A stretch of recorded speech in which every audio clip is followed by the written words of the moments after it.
जी। तो यही डेमोक्रेसी है। इसका मतलब ये नहीं कोई दुश्मन हो जाता है। इसका मतलब आपने डेमोक्रेसी को चलने तो दो भाई। आप चलने ही नहीं देते हो, मार्शल लॉ लगा देते हो, 10-10, 12-12 साल के लिए मार्शल लॉ लगा देते हो, मुल्क की ऐसी तैसी हो जाती है। लेकिन जब सियासी जमातें आती हैं तो आप उनके पीछे लगे रहते हो। हाइब्रिड निजाम है, वो जनाब वो एस्टैब्लिशमेंट आपको आगे डिक्टेट करती है।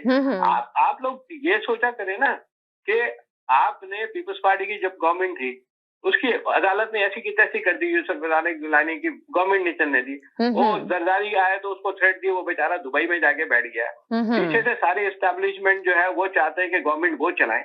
भाई आप अपना काम करो, गवर्नमेंट को चलने दो, खुद ब खुद सियासी शोर लोगों में आ जाएगा। भाई जब इंडिया में हो सकता है इतना बड़ा 1 करोड़ 50 लाख, 1 अरब 50 करोड़ का मुल्क है। इंडिया का तो देखिए ना कितने सूबे हैं, कितने सूबे हैं। जी, बांग्लादेश में पनप गई जी, और दुनिया के बड़े मुल्कों में, तो पाकिस्तान में ऐसी क्या बात है? ऐसी क्या बात है? राइट, आपने सही कहा ये बात। एक साइड में बैठ जाए और ताकि ये देखें कि एक सियासी अमल है। अगर तहरीक अदम एतमाद आ रही है जी, तो ये सियासी अमल है, डेमोक्रेसी है, इसका जमहूरियत का पार्ट है। आप लाने दें, ठीक है, आप साइड में बैठे रहे, आप देखे रहे भाई जो ला रहा है ला रहा है, नहीं ला रहा है नहीं ला रहा है, कामयाब होती है नहीं होती, ये तो एक सियासी प्रोसेस है जी। इसमें लोगों के लिए, अवाम के लिए भी लर्निंग है। इसमें अगर डेमोक्रेसी में अगर तहरीक अदम एतमाद आ रही है तो इसमें मुल्क दुश्मन हो गए जनाब, यूं हो गए, वो क्यों हो गए भाई? कल ये गवर्नमेंट में थे, आज ये हिज़्ब इख्तिलाफ में, कल हिज़्ब इख्तिलाफ वाले गवर्नमेंट में चले जाते हैं। दुनिया भर में ऐसा होता है। तो हमें अपने ज़हनों को भी तब्दील करने की जरूरत है, रवैया। ये तो आपने सही कहा कि ज़हनों में तब्दील करने की जरूरत है, अपनी सोच को तब्दील करने की जरूरत है, ताकि सियासत में आपको पता है कि ऊपर नीच ऊंच नीच। जी, कोई मुल्क दुश्मनी हो गई क्या, हो गया जंग हो गई क्या? तहरीक अदम एतमाद आ रही है, डेमोक्रेसी का हिस्सा है। गवर्नमेंट को पे एतमाद खत्म हो रहा है लोगों का, उन्होंने तहरीक एतमाद, दुनिया में इसी तरह होता है कि दुनिया में ये कोई पहली दफा हो रहा है, पूरी दुनिया में कह रहे हैं कि तहरीक एतमाद तो जरूर आएगी, इसलिए क्या है ना, इन्हीं के लोग जो हैं, पीटीआई के लोग जो हैं, वो किसी सूरत भी है ना इनके साथ खड़े होने के लिए तैयार नहीं है, इसलिए उन्होंने देखा कि उन्होंने 3 साल में कुछ नहीं किया। अगर इलेक्शन होते हैं और इलेक्शन तक इंतजार करते हैं तो वो कहते हैं कि हम नहीं जीत पाएंगे, इस वजह से पैसा लगाने के लिए तैयार नहीं है। जी जी जी, आपने मेरे ही प्रोग्राम में कहा था। जी, 2 साल पहले मैंने आपसे बात करी थी कि ये जो साहब हैं जी, अहमद आदमी, ये मुशीरों से गवर्नमेंट चला रहे हैं। इनको पहली फुर्सत में चाहिए था कि जो इलेक्टेड एमएनएज एमपीएज हैं उनके साथ गवर्नमेंट चलाए, क्योंकि अवाम में इन्हीं को जाना होता है, इलेक्शन लड़ना होता है। जी, इन्होंने पता नहीं क्या फनकारी दिखा रहे थे कि वो बाबर मिर्जा चोर और वो सारे जफर मिर्जा, और आपको पता ही है सारी, दोबारा रिपीट करने की जरूरत नहीं है।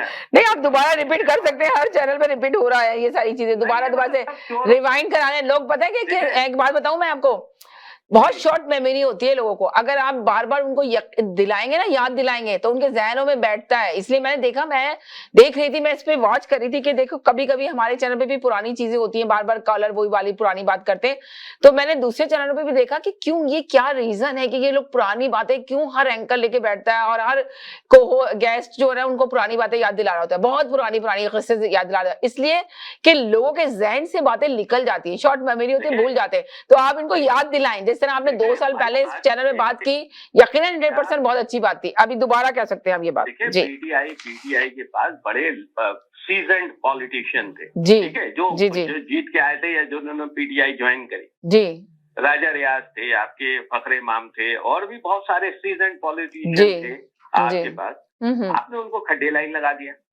अब आपने अपने बाहर से अपने दोस्त बुला लिए जिनको पाकिस्तान का पता ही नहीं है, बारात कहाँ जा रही है, बारात कहाँ जा रही है। जी, हाँ, बारात कहाँ जा रही है, नाज़िमाबाद जा रही है कि लालूपुर जा रही है, उनको पता ही नहीं, वो पीछे चल पड़े। जी जी जी जी, जुल्फिकार बुखारी और उनको पता नहीं कहाँ से दुनिया जमा करके लेके आए। आपके इलेक्टेड लोग थे जिनको अवाम में जाना होता है या अवाम को जवाबदेह होना होता है, आपने उनको साइड लाइन लगा दिया। तो आपके साथ होना यही था।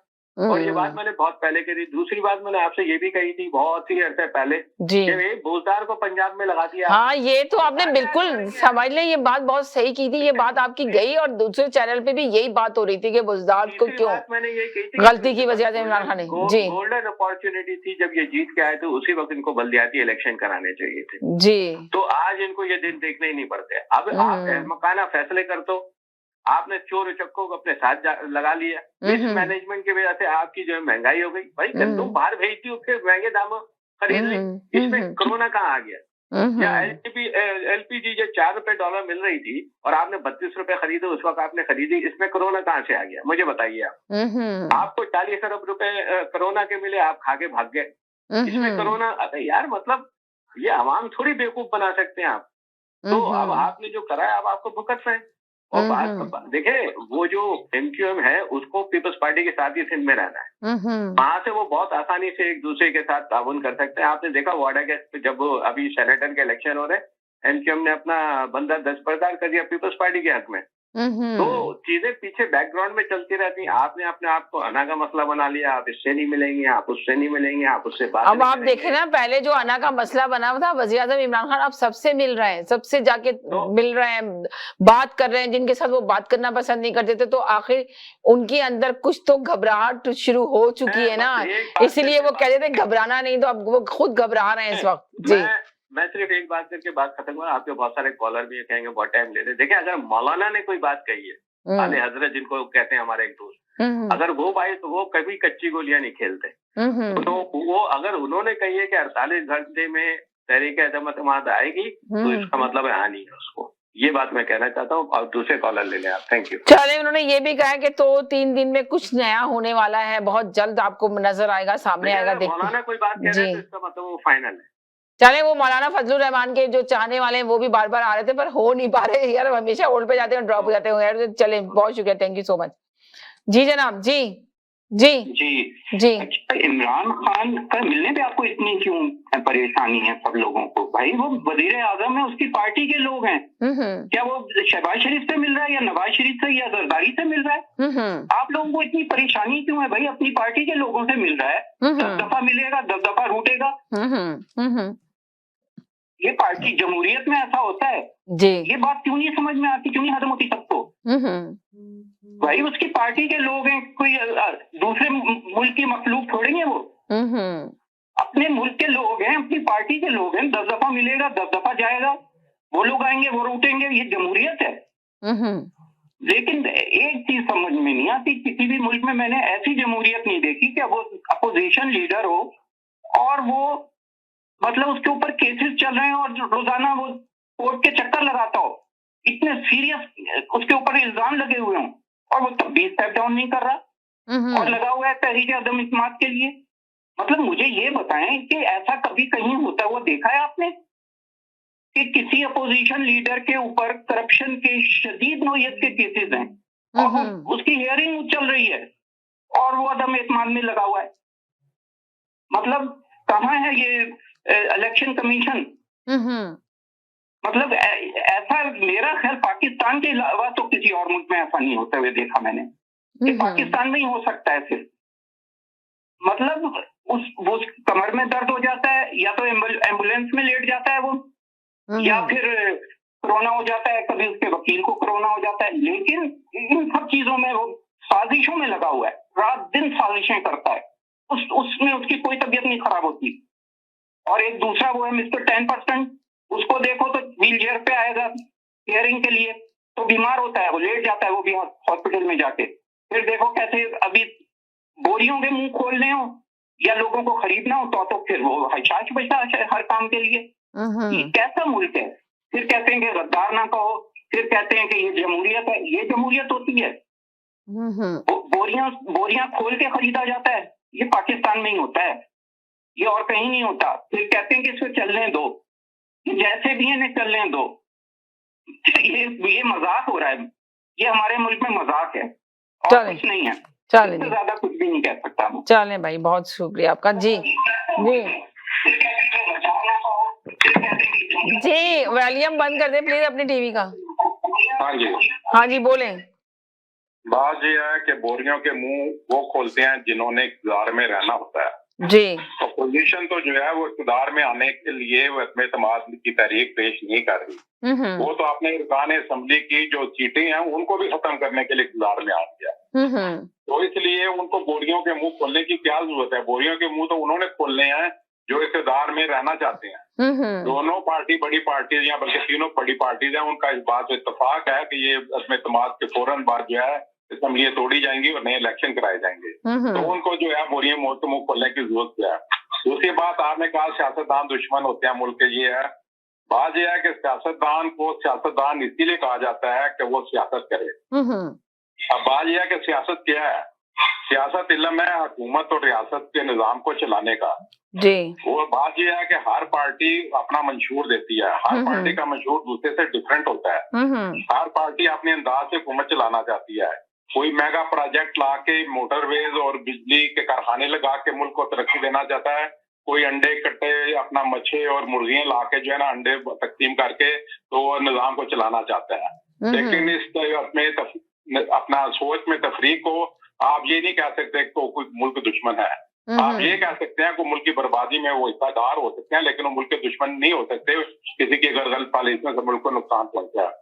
एक बड़ी बात यह है कि ये जो प्रोपेगेंडा है कि सद्दाम मुल्क दुश्मन है उनको बदनाम करने का, ये एस्टैब्लिशमेंट ने पिछले 70 साल से शुरू कर रखा है। अब सियासी निजाम में जब भी मेच्योरिटी आने लगती है तो नॉन पॉलिटिकल एक्टर जो है छलांग लगा के आ जाते हैं। एक तारीखी वाकया आपको सुनाता हूँ।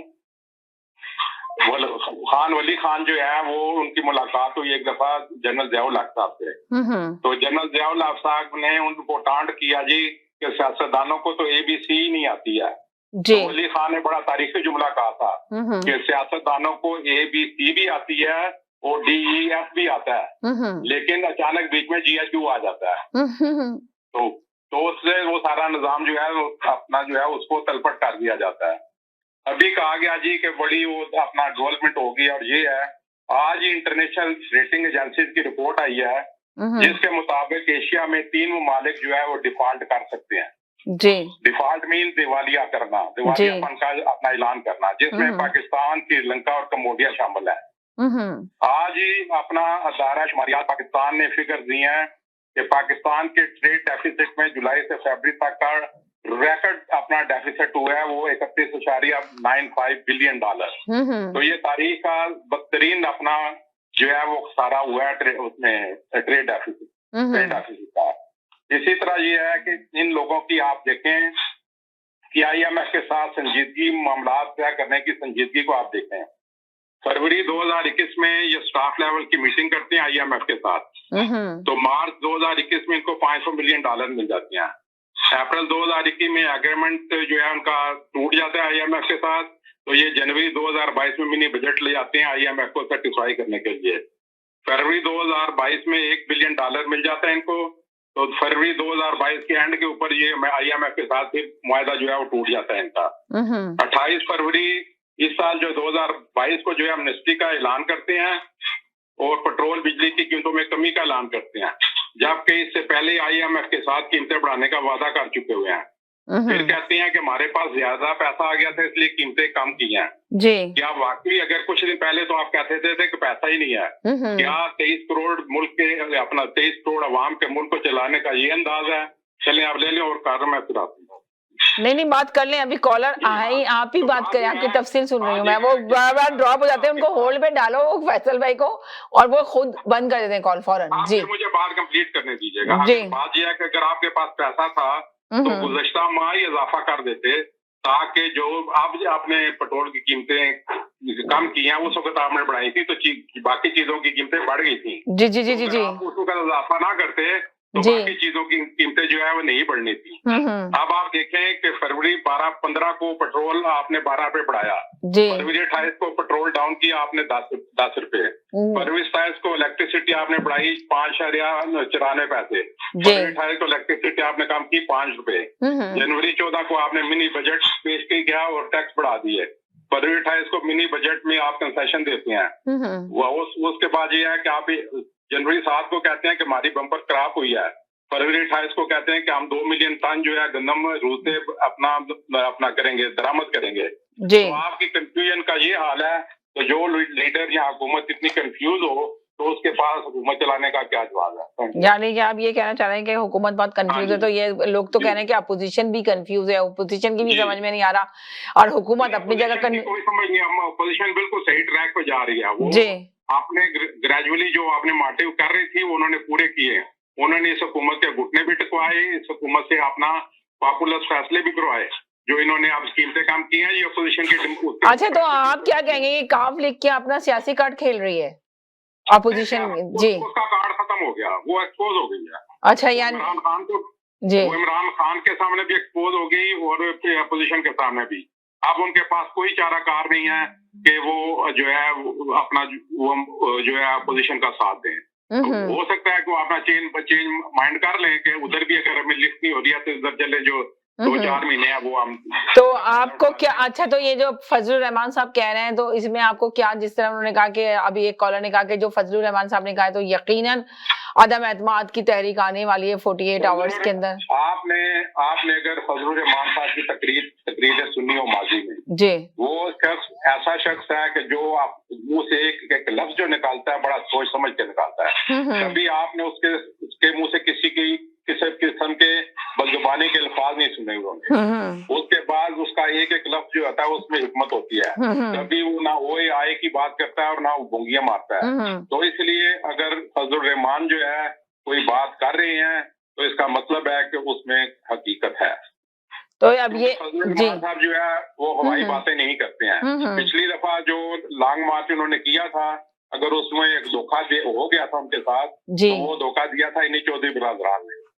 ओके, एक सेकंड के लिए होल्ड करें सर। जी हेलो जी, अस्सलाम वालेकुम। जी वालेकुम सलाम। जी, असल में बात यह है कि इमरान खान ने तो कुछ नहीं किया, वो तो इनको ही नजर आता है। वो कुछ करेगा तो भी उनको कुछ नजर नहीं आएगा। जबकि नवाज शरीफ ने जो 18 करोड़ वाली जो रोड पर किलोमीटर ये बना रहे हैं, वो 30-40 किलोमीटर की वो बना रहे थे, क्योंकि जो हाईवे या जो ये मोटरवे बनाते थे उसमें उनकी कमीशन उनको ज्यादा मिली थी। और ये सारा चूचू का मुरबा ये वेस्टर्न की एजेंडा पे चल रहे हैं। इनका मुंह काला जल्दी हो जाएगा 2-3 दिन में, भले ये जो भी बोलता रहे वो बोलते रहे, ये कुछ भी नहीं होगा। और ये एक दफा फिर जो है ना इनकी खुद ही जो है जैसे शहबाज शरीफ जाके चौधरी के जूते चाटते थे और जीएच के दौर पे भी उसको आने ही नहीं देते हैं, तो इनका कुछ भी नहीं बनेगा। और अगर अव्वल तो ये आपस में नहीं बैठ के कोई फैसला कर पा रहे तो ये क्या इतने एतमाद है। जबकि इनका खुद ही एतमाद आपस में खत्म हो गया है, तो वो खुशफहमी में नहीं रहे कि 2-3 दिन में कुछ होने वाला है। मौलाना फजलुर रहमान तो रोज कोई ना कोई नया झूठ बोलता ही है, तो कौन वो कह रहे हैं कि फजलुर रहमान कभी भी, आपने शायद पुरानी स्पीच न सुनी है, वो कह रहे हैं कि अगर आपने सुनी है तो वो यकीनन कोई बात कहते हैं तो उसके अंदर वजन होता है उस बात के अंदर। कोई वजन नहीं है। मौलाना फजलुर रहमान तो ऐसे जो है ना वो क्या बोलते हैं कि हवाई तरह जो है ना वो अपनी बातें करता है। वो ये कोई मौलाना कोई वो नहीं जो बात करे और सच्ची हो, ये तो झूठा इंसान है। इसमें जो भी बोले इसके ऊपर कोई ऐसी कोई इसकी बहस नहीं है। थैंक यू, बहुत शुक्रिया। जी जी जी जी जी जी जी जी जी वो कह रहे हैं कि कोई जी बोले आप बोले। तो फजलुर रहमान साहब जो है वो आप सिंपल सी बात जी, आप उनका जरा बैकग्राउंड भी देखिए जी। आप अगर इमरान खान के साथ कंपेयर कर रहे हैं तो इमरान खान साहब के वालिद साहब को और उनके वाला साहब को कंपेयर कर लें, तरबियत का फर्क नजर आ जाएगा। इमरान खान के वालिद साहब को रिश्वत के इल्जाम के ऊपर नौकरी से निकाला गया, तो अगर 330 बंदे या 313 बंदे निकाले गए थे तो बाकी सारे जो है अपील करके बहाल हो गए थे। ये वाहिद थे जो बहाल नहीं हुए थे। दूसरी तरफ फजलुर रहमान के वालिद साहब को देखना उनका क्या कैरेक्टर था। वो वजीर आला होते हुए भी ये जो है उनकी जब असूलों के ऊपर उनकी तादी जमात के साथ बात हुई, उनके साथ ज्यादती हुई, तो उन्होंने ठोकर मार के अपनी वजारत जो है कुर्बान कर दी थी। तो इसलिए फिर उसके बाद अगर उनके पीछे जाए, उनके दादा परदादा पे जाए तो वो इल्मी कराना था। तो इसलिए उनके साथ आप कंपेयर ना करें। जो हिकमत के से बात फजलुर रहमान करता है तो उस वजह से मुझे यकीन है कि इस दफा जो बात कर रहे हैं वो जो है सही कर रहे हैं। दूसरी बात यह है कि अब इमरान खान साहब को अब जितनी बातें याद आ रही हैं, कहते हैं जी कि ये मुझे बातें 4 साल पहले कर लेनी चाहिए थी। कल काले धन को सफेद करने की बात हुई, कहने लगे जी कि ये मुझे 4 साल पहले ये काम कर लेना चाहिए था। अब ये जो पेट्रोल की कीमत कम किया तो कहते हैं जी ये काम मुझे 4 साल पहले कर लेना चाहिए था। इसको कहते हैं पॉपुलिज्म। तो पॉपुलिज्म जो होता है वो एक मतलब एक क्या कहते हैं आखिरी वो टूल होता है एक सियासतदान के हाथ में कि जब उसकी साख गिर रही हो। जी जी जी जी। लेकिन ऐसी हरकतों का नतीजा क्या निकलता है कि मुल्क में इफरात ज़र ज्यादा बढ़ जाती है, जीडीपी ग्रोथ मजीद और कम हो जाती है, बजट डेफिसिट मजीद कम हो जाता है, लो कम्पिटिटिवनेस हो जाती है, लो प्रोडक्टिविटी हो जाती है, करप्शन बढ़ जाती है, क्योंकि स्पेशल इंटरेस्ट इन्वॉल्व होते हैं। आप अचानक आपको ख्याल आ गया कि ये काम करना है, वो काम करना है, तो इसके नतीजे जो है वो फिर अपना गलत निकलते हैं। अफराद-ए-ज़ार की बुनियादी वजह कमजोर हुकूमत और गिरती हुई मईशत होती है। कल कहा गया था जी कि वो हमारे मुल्क में सबसे ज्यादा अपना वो जो है दूसरे मुल्कों में महंगाई बहुत ज्यादा है। आज मैं कहीं पे पढ़ रहा था कि पूरी दुनिया में इन्फ्लेशन रेट इस वक्त 4.5% एवरेज है पूरी दुनिया की। हमारा जो इन्फ्लेशन रेट है 12.2% है।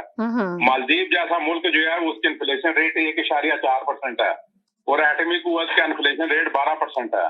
तो आज मुझे जो है डॉक्टर इसरार अहमद और हकीम सईद की भी 2 हफ्ते पहले की हुई बात के ऊपर हकानियत पर आज 100% नहीं 200% यकीन हो चुका है कि रियासत शुगलिया का ये रंगीला शाह को जो है पाकिस्तान की बर्बादी के एजेंडे की तकमील के लिए लाया गया था। Thank you very much. जी जनाब, जी जी। बड़ी फजलुर रहमान की तारीफें हो रही हैं। घटिया इंसान, 420 किस्म का मौलाना, इसको तो मौलाना भी लोग नहीं लिखना पसंद करते, इसके आगे डीजल लिखा जाता है और ये डीजल का खिताब भी पीपल्स पार्टी ने दिया था इसको। जी। ये वो जो कहता था मैं औरत की हुक्मरानी को तस्लीम नहीं करूंगा, फिर उसी पीपल्स पार्टी बेनजीर के कदमों में बैठ गया जाके कि मुझे वजारतें दे दो। ये तो वो घटिया शख्स है, इसको एक अभी हड्डी फेंक देना इमरान खान, तो यकीन करें इमरान खान से अच्छा कोई इंसान ही नहीं होगा। वो तो हड्डी नहीं फेंक रहा इमरान खान इसको। जिस दिन हड्डी फेंक देगा इमरान खान तो देखना इमरान खान की कैसे ये गुन गाएगा। ये घटिया लोगों का टोला है। अल्लाह ताला की देखें एक, मैं तो कहूंगा अल्लाह ताला ने भी बड़ा कमाल किया। ये सारे घटिया और चोर बाजारू किस्म के लोग एक जगह इकट्ठे हो गए आके, मतलब इनकी क्या औकात, ये क्या पाकिस्तान की तकदीर बदलेंगे जो अपने करप्शन के केसेस में डूबे हुए हैं। इनकी औलादें डूबी हुई हैं, मतलब इनकी तो जिसके ऊपर आप नजर डालेंगे ना वो उससे बड़ा करप्ट निकलेगा। मतलब 40 साल तक लूटते रहे, वो पूरा जी जी जी ये पूरा खा गए पंजाब को जी। मतलब ये किस उस पर इनकी बात की जाए, मैं तो कहता हूँ इनकी बात करना भी जो है ना गाली के मुतरादिफ है। ये इतने गंदे और गलीज लोग ये पाकिस्तान की सियासत करेंगे। 40 साल तक लूटते रहे, पाकिस्तान को बर्बाद कर दिया। कौन इन्होंने कमीशन है जो नहीं लिया। चले एक सेकंड, जो इन्होंने खत्म नहीं, एक सेकंड में दूसरे कॉलर की तरफ जा रही हूँ जी। चले मैं एक दूसरे कॉलर की तरफ, बड़ी वो तारीफें कर रहे जी जी जी मैं आप दूसरे कॉलर की तरफ जा रही हूँ। में ये कैसे खरीदो फरोख्त होती है। अभी ये सेनेट इलेक्शन, यूसुफ रजा गिलानी का बेटा क्या कर रहा था, लाइव दिखा दिया चैनल ने, खरीदो फरोख्त हो रही थी वहां पे। और अभी भी वो कहते हैं कि नहीं ऐसा कुछ नहीं होता। ये घटिया लोग, ये काम ही है। वहां पे Benazir income support programme 8 lakh लोग कई सालों से पैसे बना रहे थे। मतलब आप अंदाजा करें, उसमें जज तक एक मौजूद था जो बाद में रिकवर हुए पैसे। मतलब 18 ग्रेड के लोग जाली तरीके से पैसे ले रहे थे, थोड़े छोटे पैसे कई साल से ले रहे थे। कि कौन से लोग हैं ये पाकिस्तान की तकदीर बदलेंगे। चले ठीक है, मैं कॉल कॉलर की तरफ जा रही हूं। 100 दफा भी मौका दे दें ये पाकिस्तान को बेच देंगे, बेच चुके थे ये। चले मैं एक दूसरे कॉलर की, जिनका जीना मरना बाहर हो, जिनकी जायदादें चले ठीक है, पाकिस्तान की तकदीर बदलेंगे। चले जिनकी जायदादें बाहर हो पाकिस्तान की तकदीर नहीं बदल सकते। आपकी बात आ गई, एक सेकंड जी। हेलो जी जी जी हेलो अस्सलाम वालेकुम। जी वालेकुम अस्सलाम, क्या हाल है जी? अल्लाह का शुक्र ठीक ठाक। समीना जी एक बात सुने, आपको जब मैं होल्ड पे डालती हूँ आप क्यों ड्रॉप हो जाते हैं? मुझे ये बता दें जरा, होल्ड पे क्यों नहीं रहते आप? मेरी अब आप कहेंगे मेरी कॉल आ गई थी, आप यही बाने जी। मेरी कॉल आ गई। अच्छा सुने समीना जी, देखें बात ये है कि आले हजरत मौलाना फजलुर रहमान रहमतुल्लाह अलैह की शान में गुस्ताखी, यकीन कीजिए ये वो रोतू शख्स है, इनको पाप लगेगा, मुझे पाप लगेगा। और ये दुनिया एक बात सुने, जिल्लत दुनिया और आखिरत में जिल्लत मिलेगी इनको, ठीक है? मुझे एक समझ नहीं आ रहा कि वो एक कॉलर आके अगर बोलता है कुछ तो आप उसको इग्नोर करें, आगे दूसरी बात कर ले। नहीं, शान में गुस्ताखी का पाप ऐसा लगेगा कि यहाँ पर कनाडा में फले फूलेंगे नहीं, ठीक है? ये किसी को बद्दुआ ना दे, इसलिए कि आप ये पॉलिटिक्स की बातें हो रही हैं, उनको आले हजरत नहीं पसंद, उन्होंने आके बता दिया। आपको पसंद है, आप बताएं। और फरिश्ता सिफत इंसान है आप अपने जी, अगर कोई मिले, मैं तो मिल चुका हूँ कई दफा, अगर कोई मिल ले। कितनी दफा मिले आप बताएं, कितनी दफा मिले आप, कितनी दफा मिले? हो जाए आप एक बात सुने, उनके हाथ चूमने लगे। और नियाजी को कोई देखता, मैं नियाजी से मिला हूँ, नियाजी को देखकर लगता है थू लानत इंसान भेजता है। देख लिया कितनी गलत बातें करते हैं, अल्लाह माफी दे, तौबा। फर्क है आपकी समझ में नहीं आता। आप, मुझे लग रहा है शो में आपको नहीं पता कि लाइव शो में आप देखें आप ना, उनको समझ आती ना आपको समझ आती, मुझे नहीं लग रहा।